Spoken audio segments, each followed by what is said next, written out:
ప్రస్తుతం వందల కోట్ల రూపాయల పారితోషికం తీసుకుంటూ సంవత్సరానికి ఒకటి 2 సంవత్సరాలకు ఒకటి సినిమా చేస్తున్న సినిమా హీరోలారా వినండి.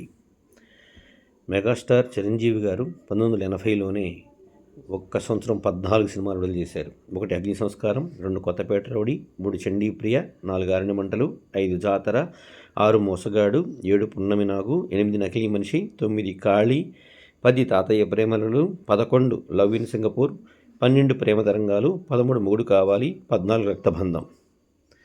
ఇలా 14 సినిమాలు తీసి సగటు ప్రేక్షకుడికి వినోదాన్ని అందించారు. మీరు 2 సంవత్సరాలు కష్టపడి సినిమా తీస్తే అది ఫ్లాప్ అయితే నిన్ను నమ్ముకున్నటువంటి అభిమాని ఎంత నిరుత్సాహానికి గురవుతాడు ఆలోచించండి. అందుకే దయచేసి మీరు సంఖ్యను పెంచండి. సంవత్సరానికి 3-4 సినిమాలు తీయండి.